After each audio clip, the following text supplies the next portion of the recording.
Chapter 13. I now hasten to the more moving part of my story. I shall relate events that impressed me with feelings which, from what I have been, have made me what I am. Spring advanced rapidly. The weather became fine and the skies cloudless. It surprised me that what before was desert and gloomy should now bloom with the most beautiful flowers and verdure. My senses were gratified and refreshed by 1,000 scents of delight and 1,000 sights of beauty. It was on one of these days, when my cottagers periodically rested from labor, the old man played on his guitar, and the children listened to him, that I observed the countenance of Felix was melancholy beyond expression. He sighed frequently, and once his father paused in his music, and I conjectured by his manner that he inquired the cause of his son's sorrow. Felix replied in a cheerful accent, and the old man was recommencing his music when someone tapped at the door.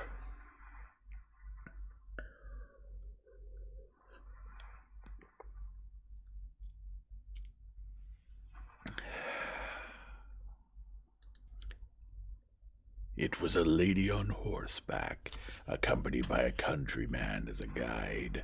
The lady was dressed in a dark suit and covered with a thick, black veil. Agatha asked a question to which the stranger only replied by pronouncing, in a sweet accent, the name of Felix.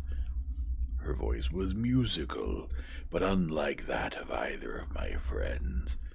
On hearing this word, Felix came up hastily to the lady, who, when she saw him, threw up her veil, and I beheld a countenance of angelic beauty and expression.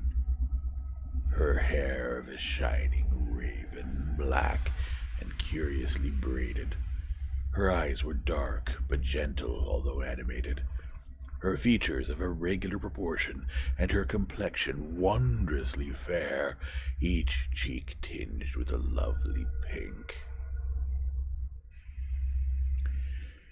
Felix seemed ravished with delight when he saw her. Every trait of sorrow vanished from his face, and it instantly expressed a degree of ecstatic joy, of which I could hardly have believed it capable. His eyes sparkled as his cheek flushed with pleasure, and at that moment I thought him as beautiful as the stranger. She appeared affected by different feelings. Wiping a few tears from her lovely eyes, she held out her hand to Felix, who kissed it rapturously and called her, as well as I could distinguish, his sweet Arabian. She did not appear to understand him, but smiled. He assisted her to dismount, and, dismissing her guide, conducted her into the cottage. Some conversation took place between him and his father, and the young stranger knelt at the old man's feet and would have kissed his hand, but he raised her and embraced her affectionately. I soon perceived that although the stranger uttered articulate sounds and appeared to have a language of her own, they made many signs which I did not comprehend, but I saw that her presence diffused gladness through the cottage, dispelling their sorrow as the sun dissipates the morning mists. Felix seemed peculiarly happy, and with smiles of delight welcomed his Arabian. Agatha, the ever-gentle Agatha, kissed the hands of the lovely stranger, and pointing to her brother made signs which appeared to me to mean that he had been sorrowful until she came. Some hours passed thus, while they, by their countenances, expressed joy, the cause of which I did not comprehend. Presently I found, by the frequent recurrence of some sound which the stranger repeated after them, that she was endeavoring to learn their language, and the idea instantly occurred to me that I should make use of the same instructions to the same end. The stranger learned about 20 words at the first lesson. Most of them, indeed, were those which I had before understood, but I profited by the others. As night came on, Agatha and the Arabian retired early.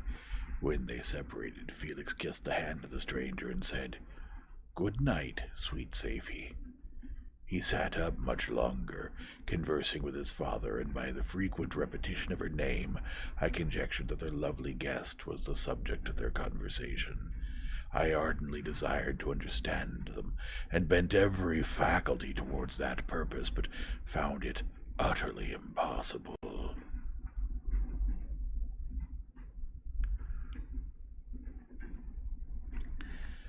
The next morning, Felix went out to his work, and after the usual occupations of Agatha were finished, the Arabian sat at the feet of the old man, and, taking his guitar, played some airs so entrancingly beautiful that they at once drew tears of sorrow and delight from my eyes. She sang, and her voice flowed in a rich cadence, swelling or dying away like a nightingale of the woods. When she had finished, she gave the guitar to Agatha, who at first declined it. She played a simple air, and her voice accompanied it in sweet accents, but unlike the wondrous strain of the stranger. The old man appeared enraptured, and said some words which Agatha endeavored to explain to Safie, and by which he appeared to wish to express that she bestowed on him the greatest delight by her music. The days now passed as peaceably as before, with the sole alteration that joy had taken place of sadness in the countenance of my friends. Safie was always gay and happy. She and I improved rapidly in the knowledge of the language, so that in 2 months I began to comprehend most of the words uttered by my protectors. In the meanwhile, also, the black ground was covered with herbage, and the green banks interspersed with innumerable flowers, sweet to the scent and the eyes, stars of pale radiance among the moonlight woods. The sun became warmer, the nights clear and balmy, and my nocturnal rambles were an extreme pleasure to me, although they were considerably shortened by the late setting and early rising of the sun, for I never ventured abroad during daylight, fearful of meeting with the same treatment I had formerly endured in the first village which I entered. My days were spent in close attention, that I might more speedily master the language, and I may boast that I improved more rapidly than the Arabian, who understood very little and conversed in broken accents, whilst I comprehended and could imitate almost every word that was spoken. While I improved in speech, I also learned the science of letters as it was taught to the stranger, and this opened before me a wide field for wonder and delight.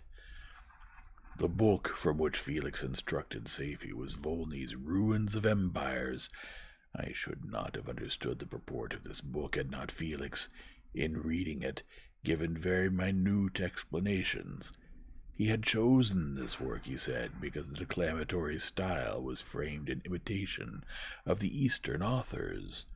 Through this work I obtained a cursory knowledge of history, and a view of the several empires at present existing in the world.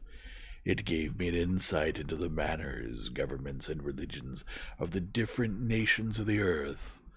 I heard of the slothful Asiatics, of the stupendous genius and mental activity of the Grecians, of the wars and wonderful virtue of the early Romans, of their subsequent degenerating, of the decline of that mighty empire, of chivalry, Christianity, and kings.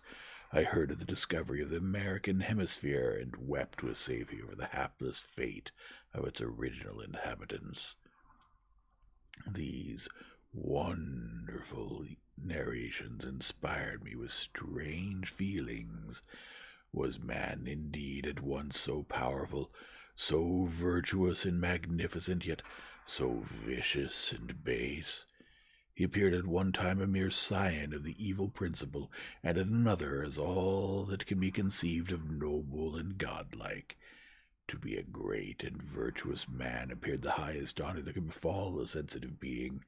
To be base and vicious, as many on record have been, appeared the lowest degradation, a condition more abject than that of the blind mole or harmless worm. For a long time I could not conceive how one man could go forth to murder his fellow, or even why there were laws and governments. But when I heard details of vice and bloodshed, my wonder ceased, and I turned away with disgust and loathing. Every conversation of the cottagers now opened new wonders to me. While I listened to the instructions which Felix bestowed upon the Arabian, the strange system of human society was explained to me. I heard of the division of property, of immense wealth and squalid poverty, of rank, descent, and noble blood.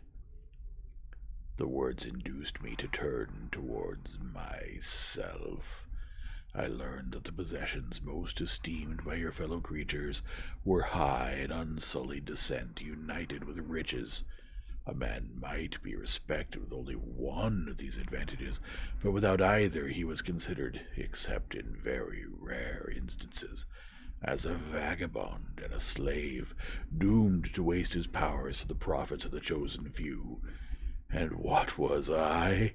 Of my creation and creator I was absolutely ignorant, but I knew that I possessed no money, no friends, no kind of property. I was, besides, endued with a figure hideously deformed and loathsome. I was not even of the same nature as man. I was more agile than they, and could subsist upon coarser diet. I bore the extremes of heat and cold with less injury to my frame. My stature far exceeded theirs. When I looked around, I saw and heard of none like me. Was I then a monster, a blot upon the earth, from which all men fled and whom all men disowned?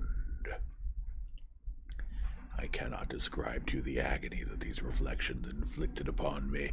I tried to dispel them, but sorrow only increased with knowledge. Oh, that I had forever remained in my native wood, nor known nor felt beyond the sensations of hunger, thirst, and heat. Of what a strange nature is knowledge! It clings to the mind when it has once seized on it like a lichen on the rock. I wish sometimes to shake off all thought and feeling, but I learned that there was but one means to overcome the sensation of pain, and that was death, a state which I feared yet did not understand. I admired virtue and good feelings, and loved the gentle manners and amiable qualities of my cottagers, but I was shut out from intercourse with them, except through means which I obtained by stealth, when I was unseen and unknown, and which rather increased than satisfied the desire I had of becoming one among my fellows. The gentle words of Agatha, the animated smiles of the charming Arabian, were not for me. The mild exhortations of the old man and the lively conversation of the loved Felix were not for me. Miserable, unhappy wretch! Other lessons were impressed upon me even more deeply. I heard of the difference of sexes and the birth and growth of children, how the father doted on the smiles of the infant and the lively sallies of the older child, how all the life and cares of the mother were wrapped up in the precious charge, how the mind of youth expanded and gained knowledge of brother, sister, and all the various relationships which bind one human being to another in mutual bonds. But where were my friends and relations? No father had watched my infant days. No mother had blessed me with smiles and caresses, or if they had, all my past life was now a blot, a blind vacancy in which I distinguished nothing. From my earliest remembrance I had been as I then was in height and proportion. I had never yet seen a being resembling me, or who claimed any intercourse with me. What was I? The question again recurred, to be answered only with groans. I will soon explain to what these feelings tended, but allow me now to return to the cottagers, whose story excited in me such various feelings of indignation, delight, and wonder, but which all terminated in additional love and reverence for my protectors, for so I loved, in an innocent, half painful self-deceit, to call them. End of chapter 13.